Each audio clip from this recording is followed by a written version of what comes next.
What's going on, everybody? Thank you so much for checking in. In this video, we're going to go over SPY, which is the S&P 500 ETF, and we're also going to cover some other notable names on the market, some names that reported earnings this week, and some names that are expected to report earnings. And we're also going to cover the strongest and the weakest names that we've seen so far this week. So this is your midweek check-in. Let's go ahead and get started. First things first, we want to talk about all the economic events that happened so far this week. We had multiple Feds speaking, but the most important Fed that spoke was going to be Jerome Powell, which testified in front of Congress. Overall, we're seeing the same theme come across from all the Feds, and they're all saying that we're waiting on more economic data before they start dropping rates. Interest rates are expected to stay the same at least until June. I know we have a Federal Reserve meeting later on in March, but so far markets are expecting interest rates to remain the same through that meeting, and that's the message we're getting from nearly all the Feds. On Tuesday, which was yesterday, we got the factory orders, which read at negative 3.6%, which is a little bit down from the estimates of 3.1%. So the biggest decline came from Boeing. A lot of factory orders got canceled because of Boeing's mishaps recently, and that was the reason why we slipped so much in January. Today we saw the ADP employment report, which came in at 140,000 compared to the 150,000 expectations. But we're going to have more updates on the labor market when we get the U.S. unemployment rate, which is expected on Friday, and that's expected to come in at 3.7%, matching last month's numbers. So with all that being said, looks like we had a lot on the economic front so far this week, which could explain why markets have been having so much trouble moving recently. You can see that throughout this last week, there was a lot of profit taking, a sudden jump, and again, a lot of profit taking to end the day. So you can see that there's a lot of back and forth, and that's because we've seen a lot of back and forth on the economic front. Now, on the earnings front, we had multiple companies reporting. The most important or the biggest companies that reported are going to be Target and CrowdStrike, and both of them met earnings. You can see that Target in specific came in far above expectations, and the stock has jumped significantly. So Target is one of those names that took a beating all throughout last year. They bottomed out about 100, and now they're up 70% since that bottom, thanks to two strong earnings reports. One thing we want to point out about strong earnings reports is that you can see the clear outcome of a strong gap up. When Target gapped up back in November of last year, it did not look back. It continued moving higher, and it moved higher into this earnings report, and it just created a 52-week high. And you can't really blame traders for that because Target, unlike its competitors, is actually fairly cheap in terms of its price to earnings ratio.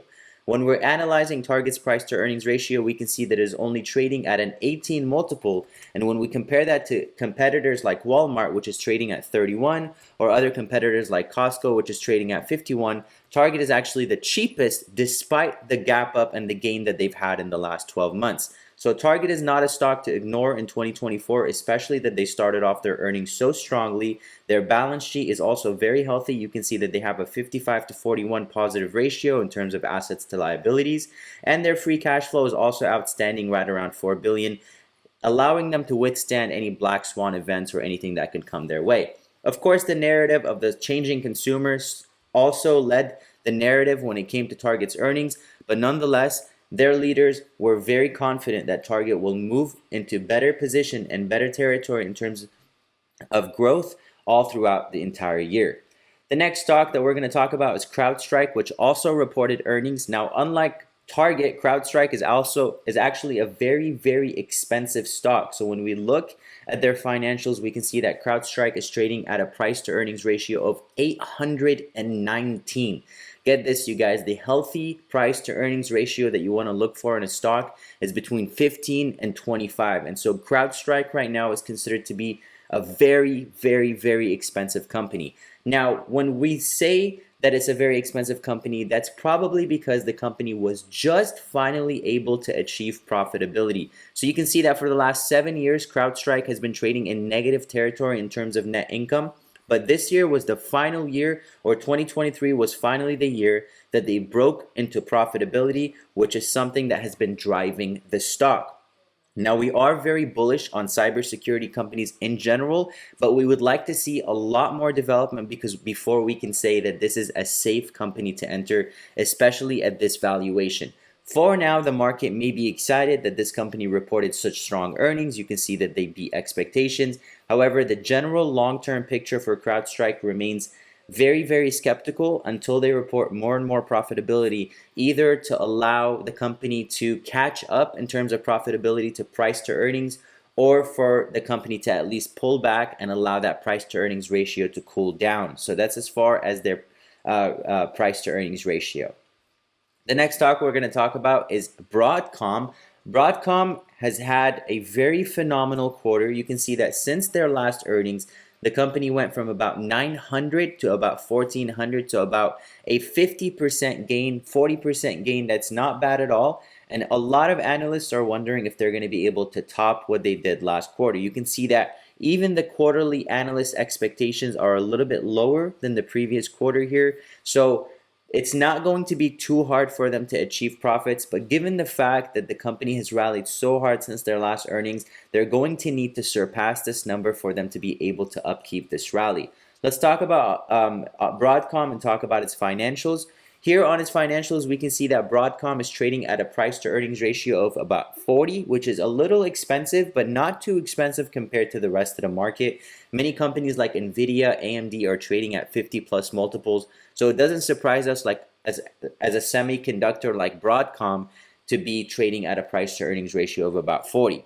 When we're looking at their income statements, we can see that Broadcom has grown in a healthy fashion quarter over quarter and year over year.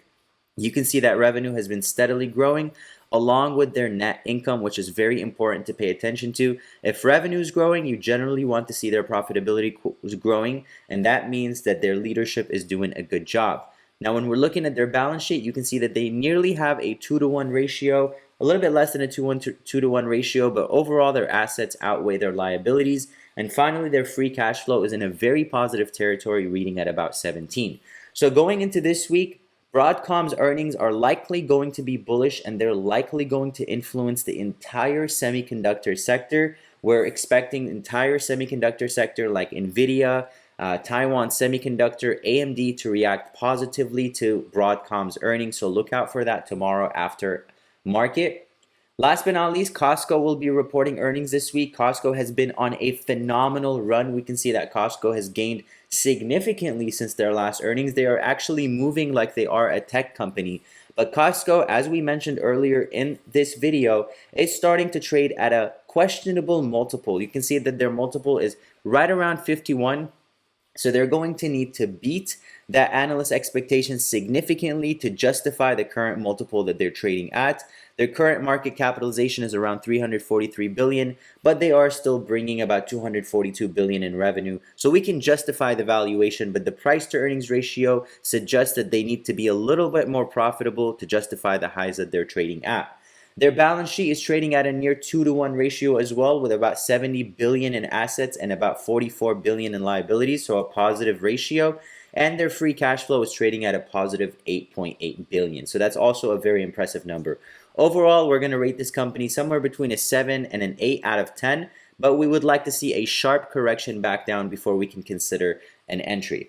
So that's as far as it goes in terms of earnings and what we can expect and what we've already seen. Now let's wrap up the video by talking about the weakest stocks on the market, the strongest stock on the market, and finally we're going to talk about SPY. Tesla and Apple are the weakest stocks on the market so far this week, at least the stocks that are on our radar. Tesla broke below a very, very key support, which was around 175 today. It retested it and bounced, but it's likely going to fail again. If you are looking at Tesla tomorrow or for the rest of this week, you need to realize that today's lows are extremely critical. So if Tesla cannot hold that 173.50 support, we are expecting Tesla to move lower towards the 160 to 164 level, and below that level we have a price target of around 152, which was the 52-week support that it bounced at and saw a monster rally. And so if Tesla breaks below this level, it could be no man's land and we can see sharp selling down. Apple, another very, very strongly bearish name on the market. You can see that it created what looks to be a bearish flag pattern, and Apple is looking like it's going to come down further. Selling volume is extremely strong on the stock. In fact, it is one of the stocks that is weighing down the entire market right now. We are so bearish on Apple that we actually took a put position with our group. You can see that we entered Apple puts. We're already in this position, so you may not want to chase it, but we are looking for more downside on Apple in the very near future. Last but not least, if you are looking at some bullish stocks, Nvidia is by far the strongest stock on the market. And we've already mentioned that Broadcom's earnings are likely to influence them to move higher. We have been in Nvidia since about 470. So we are very bullish on Nvidia, and we have been very bullish on Nvidia for quite some time. Let's go ahead and show you our original setup. This was our original setup where we entered at 470, and Nvidia is approaching our second price target, which is right around 900. So overall, we're very bullish on this stock. If you are looking at the short term, you need to break out above 897.25 for Nvidia to see a level right around 910 to 920. To the downside, you have a support right around 863.50 and another support right around 831.50. So that's all we have in terms of the stocks. Now let's go ahead and jump into SPY and talk about SPY first of all on the daily candles, and then we'll move into the short-term candles. First things first, on the daily candles, despite the pullback that we've seen this week, SPY has still maintained the 10 and 20-day moving averages. These are lines that we have been preaching about for months now, and we've said that as long as SPY holds a level near these lines, we are still bullish on the market. And yes, here in this case, that proves to be the same. SPY, even despite the pullback, still held that 10-day moving average this week or so far today. And if so, you are looking at SPY in the future. At the start and at the end of every single day, you want to see where that daily candle opened. As long as it's above the 10 and 20-day moving averages, then we are still strongly bullish. If you're looking at SPY on the short term, your main resistance and focus is going to be that 514.20 resistance, and your main support and focus is going to be 504.40. Now, yes, this is a large range to focus on. This is about a $10 range. So keep that in mind when you're positioning your calls and puts. If you're in anything short term, these moves can be very drastic to your option contracts. Now, if SPY does break below 504.40, we do not really see much support considering the fact that this was a very vertical rally. SPY did not consolidate. It did not form a support zone. It just straight went up. So if we do break 504.40, it could be detrimental to this breakout, and we could fill the gap all the way down and move back below the 500 level. If SPY gathers enough strength and breaks out further above 514.20, then we are looking for SPY to hit 520 by the end of this week or by the end of next week, and we will update those levels for you in our next video, so make sure you check back in. Either way, you guys, I hope you guys found this video helpful. Thank you so much for checking in, and best of luck for the rest of the week.